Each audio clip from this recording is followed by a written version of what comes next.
Good morning, everybody. Welcome back to the Journey to Greatness, day 287 of 365 with David McDonald, the GOAT. Happy Friday, everybody. Happy Friday.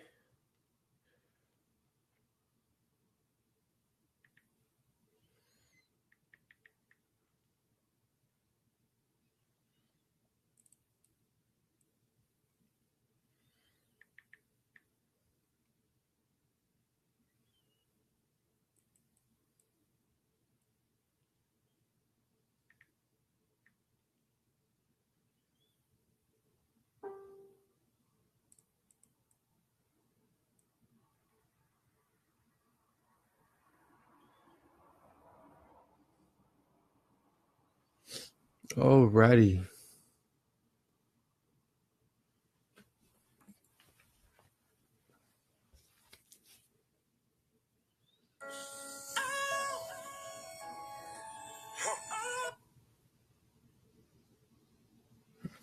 All right. So I will see you guys on the other side. We're going to jump into this meditation routine. You guys thought I was done, huh? Never, ever. We're going to finish this thing. Good morning, AJ. Al, good morning. Good morning. All right. So we're going to get into our meditation here. See you all on the other side.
Alrighty, everybody, welcome back. We just finished our meditation routine.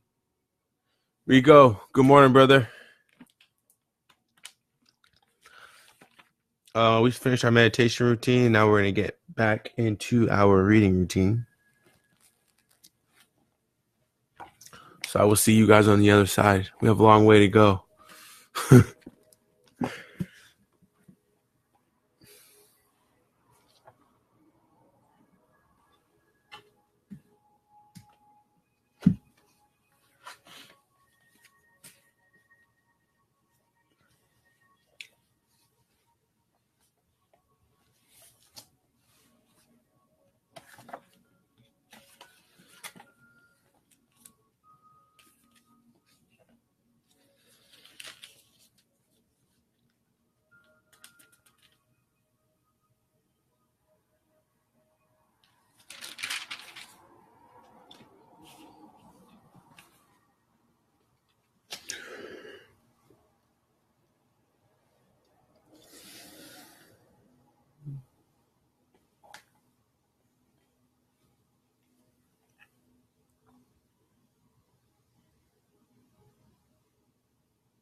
Alrighty.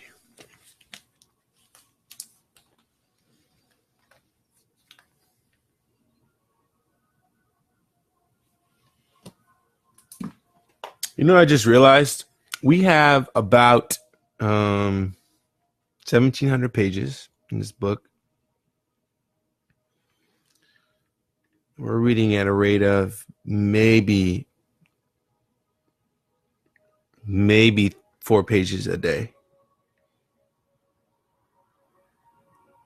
Minus 90. Man, it might take us a year to finish this whole entire book. I don't know if I can do that, you guys. To read the whole Bible. I want to read other books too. No, I'm just joking. Okay, so we will continue on with this. Good morning, Liz. How's it going? We just finished our reading routine here. Hey, good news. Actually, we had our third interview yesterday with the Bravo TV series, which is pretty awesome. So let's see how that goes. I might be on TV soon, you guys. All right, so we're gonna get into our journaling routine here.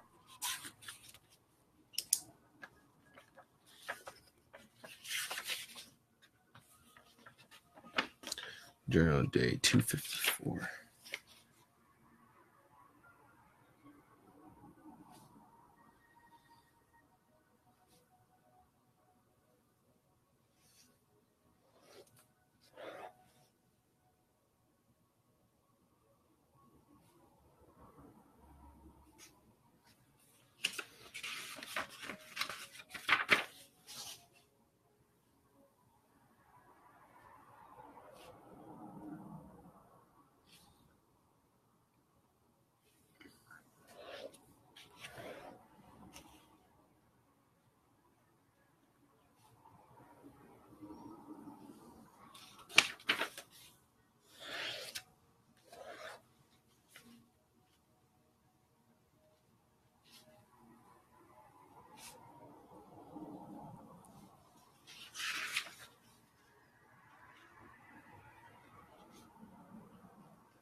All right, so I will see you guys on the other side.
Alrighty, my friends. Welcome back.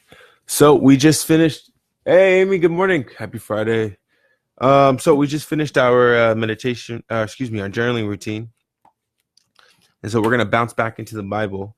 Here we're on page 70 in the English Standard Version, Genesis 31:18, 31:38. And so the last time we spoke, we were online. Um, we talked about Jacob fleeing to his mother Rachel's brother's house or brother's town. Um, and so, long story short, Jacob had just deceived his father, received the blessing that was meant for Esau, which was his brother, and was went to go live with Laban, which is Jacob's mother's brother. So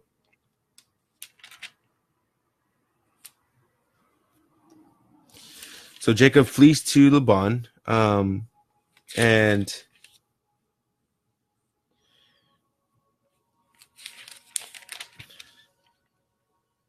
we start talking about his prosperity. So as soon as Rachel had born Joseph, Jacob said to Laban, "Send me away, that I may own that I might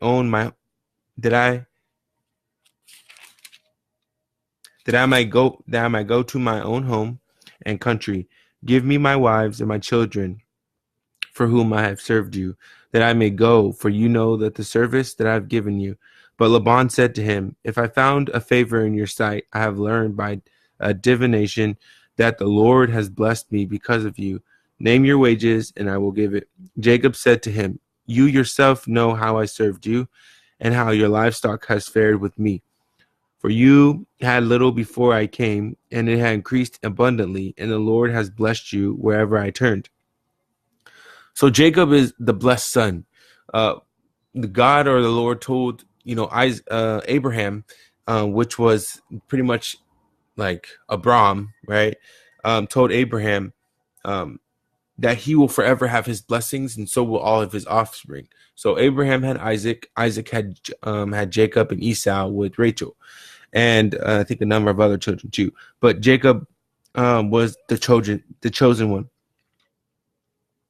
And so wherever Jacob goes, everything around him is blessed. Everyone sees more abundance of everything, and that's what he's referring to in this section of the book.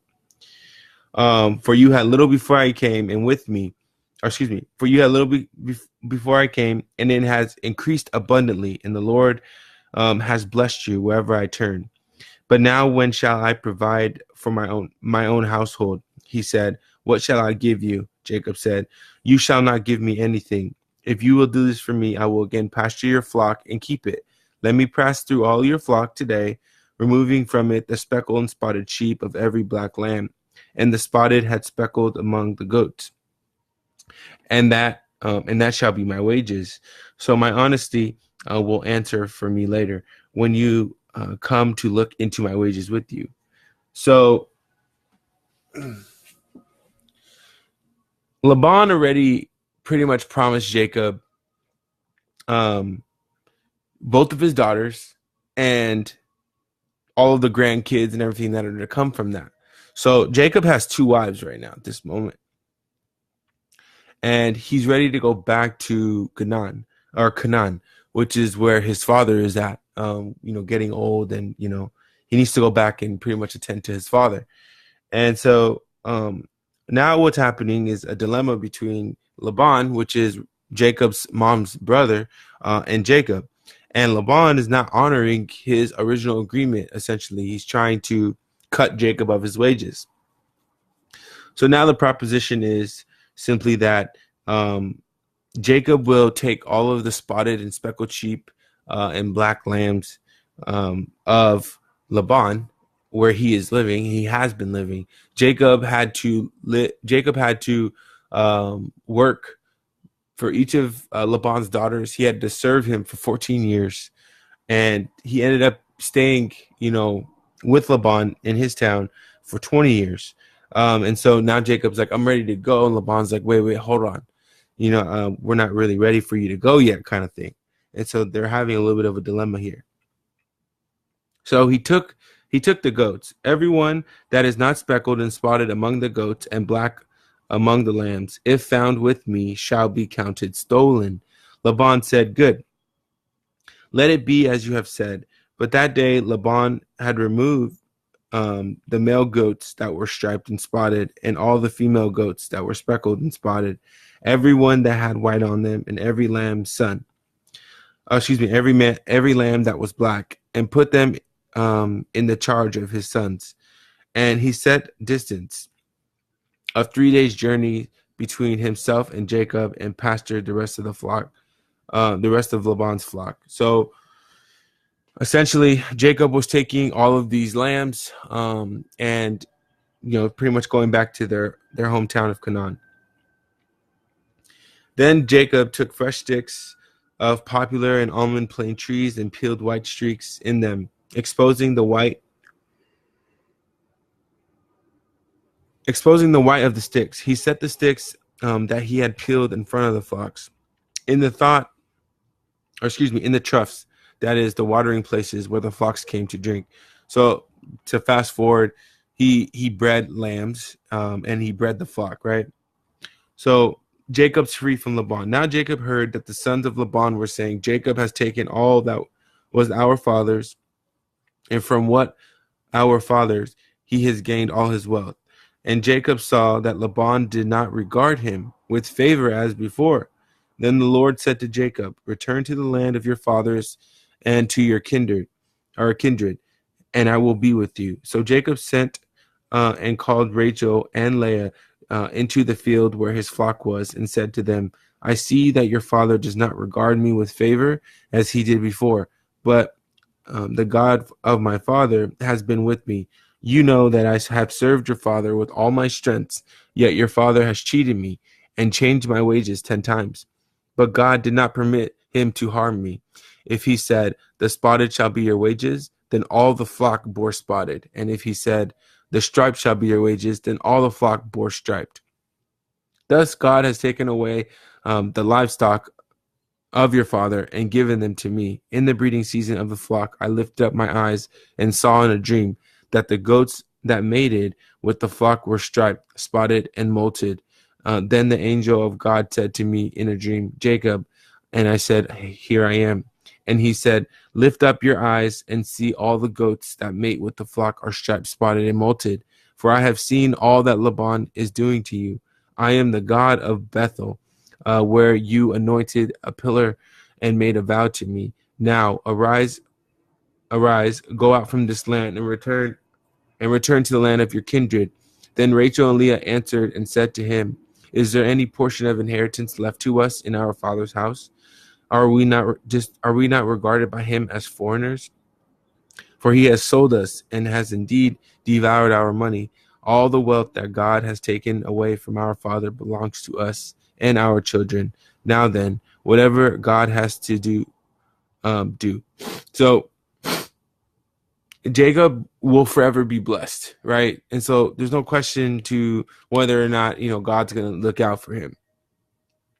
Laban is starting to act a little shady, and is trying to cheat Jacob of his wages by 10 times. So as a result, all of the goats, all of the lambs who have mated together that were spotted and molted, are now gonna have, they're not gonna come out traditional or regular. They're all gonna be spotted and molted, as a way of, because God sees what Laban is doing to Jacob. So God came to Laban and told him not to take over Jacob. He gave him 3 days journey to go back to Canaan, the land of Canaan. And so Laban eventually catches up with Jacob on the journey in search of his daughters. And Jacob had rightfully worked for his daughters, so his daughters were him to keep. And God told Laban, he said, hey, when you reach Jacob, you shall not say anything negative, essentially, or positive to him. You shall not mention anything to him. So Laban reaches Jacob on the journey, swoops in on him, and then eventually has that conversation and says, "Hey, God told me not to mention, anything about anything that's good or anything that's bad." And he asks him, like, "Why did you try to leave? Why did you try to leave our town in secrecy? You try to leave. You didn't even allow me to kiss my grandchildren. I was going to send you off with trumpets and rosemary, but." Jacob had seen how Laban was trying to trick him and cheat him of, what he had earned the last 20 years. And, eventually just got up and left. And Rachel took both of the daughters because Jacob was afraid that Laban was going to try to keep his daughters when Jacob had rightfully earned them, right? Worked in servitude of Laban for 14 years, $7 for each, or 7 years for each daughter, and which was their stated, devotion. So Laban answered and said to Jacob. So he said, "If the God of my father, no, excuse me, back up. This isn't Laban. If the God of my father, the God of Abraham, and the fear of Isaac had not been on my side, surely now you would have sent me away empty-handed." This is Jacob talking to Laban. "God saw my affliction and the labor of my hands and rebuked you last night." Then Laban answered to Jacob and said to Jacob, "The daughters are my daughters, the children are my children, the flocks are my flocks, and all that you see is mine. But what can I do this day for these my daughters or for their children whom they have borne? Come now, let us make a covenant, you and I, and let it be witnessed between you and me." So Jacob took a stone and set up a pillar, and Jacob said to the kinsmen, "Gather stones." And they took stones and made a heap, and they ate there by the heap. Laban called it um, Jegar Sahadutha, but Jacob called it Gilead. Laban said, "This heap is a witness between you and me today.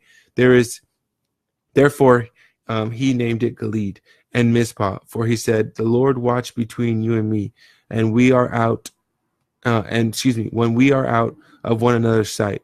If you oppress my daughters, or if you take wives besides my daughters, although no one is with us, see, God is witness between you and me." Then Laban said to Jacob, "See this heap and the pillar which I have set between you and me. This heap is a witness, and the pillar is a witness that I will not pass over this heap to you, and you will not pass over this heap to me. And this pillar passed to me to do no harm." So they make another covenant, Laban and Jacob, and Jacob continues back to his town of Canaan, where his brother Esau is waiting for him.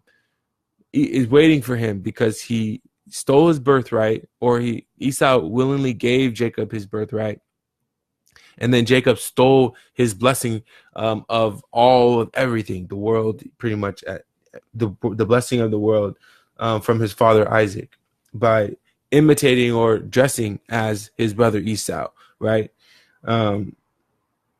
Which all came from, right? Not to sound all bad, but that came from Rachel, which is his mom. God came to Rachel before and said, "Hey, your younger son is going to rule over your older son," which was Jacob ruling over Esau. And then boom, there you have it. So now Jacob's going back to his town for the first time in 20 years since this had happened. And the next section of the book is called Jacob Fears Esau. So stay tuned for tomorrow's dilemma. So we'll continue tomorrow. Thank you, everybody who joined me today on the messenger board. Good morning. Good morning. Good morning. Everybody who's watching at home, thank you so much. Good morning. I appreciate the constant support and love. So feel free as we exit to say after me, "This is my life. I am aware. I take full responsibility for my reality and thoughts. I recognize I have the power to manifest the best possible life, a life of wealth, peace, and love.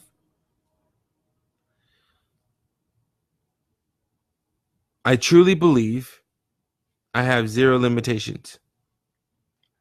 I trust my instincts God, and universe. I am ready to transcend. I have arrived, and so it is. All right, everybody. Have the best day of your life today. Happy Friday, and I will see you all tomorrow at 5 a.m. Peace.